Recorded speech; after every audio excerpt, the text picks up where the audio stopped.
Do you hear that? It's the sound of a college student getting a good night's sleep. After a late night at the library, this student is finally able to get some rest. Nothing could possibly disturb this slumber except this student has a 7:40 class. So many good nights of sleep have been interrupted on an early weekday morning due to having a class that begins at 7:40 a.m. But as of the fall 2015 semester, that will no longer be an issue. Liberty University introduced a brand new class schedule for the 2015-2016 academic year. The earliest class will begin at 8:10 a.m. The other big change is that convocation will now be at 10:30, and there will be 15 minutes between classes instead of 20. The idea to change the class schedule came from Liberty Provost Ron Hawkins. His strategy is to have one central location where classes take place, meaning less of a commute from class to class for students. We've been gradually moving classes away from Green Hall, consistently moving them back toward the main campus so that students could get to class in a shorter period of time. This coming fall, we'll only have a third of the classes here that we had this year. So the idea was to move more classes back to the main campus, and eventually that's our master plan, to keep most of the classes, particularly first 2-year classes, over on the main campus. But how did the students feel about the new change?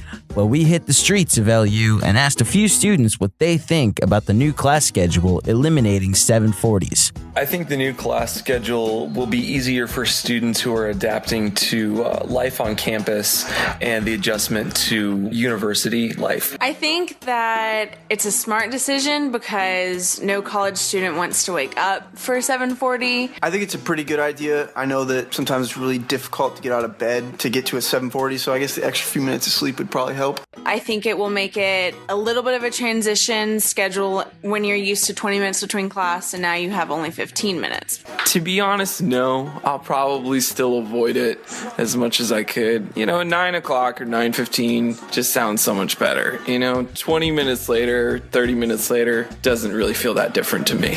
Students were also asked if they were more inclined to take a class in the morning now that the earliest one doesn't start until after 8 o'clock. I like taking early classes because then you're done with the majority of your day around lunchtime, but never wanted to take a 740 and actually always felt empathy for people that had to take 740s. So I think it's a better decision. I think so. I was never a fan of the 740s, but a class that starts after 8 sounds a little bit more appealing. I mean, if I'm being forced to take a class, I guess I don't really have a choice, but I might consider it more than usual. I still don't really know how I feel about it yet because it doesn't seem like it's that much later than the 740, so it doesn't seem that much better.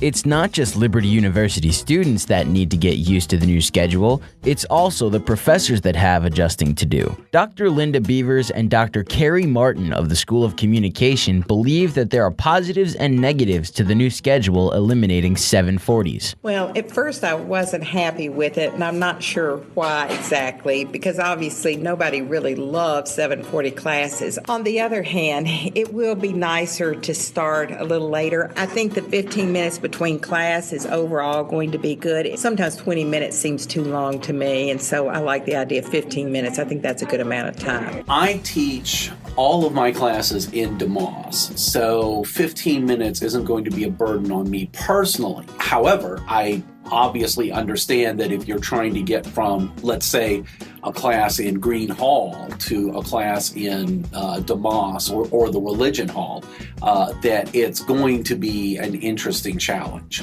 In addition to classes being at different times, Convocation will now begin at 10:30 and end at 11:45. Creative Arts Assistant Jake Holland believes that the extra time gives Convocation speakers the chance to let the Spirit lead. When I go and look at the schedule of the layout of what's going to happen for that particular Convocation service, whether it's Monday, Wednesday, Friday, we now have room for 5, 6 worship songs. It's not just here, let's sneak in 2 or 3, possibly shorter versions. There's wiggle room for Spirit-led moments, whether it's worship worship or altar call, who knows? Or just speakers that like we feel like could really benefit from a bigger chunk of time instead of just 30 minutes. So, from now on, when Liberty students go to register for classes, they can do so knowing that if they want or need to take the earliest class possible, they can at least count on an extra half hour of sleep.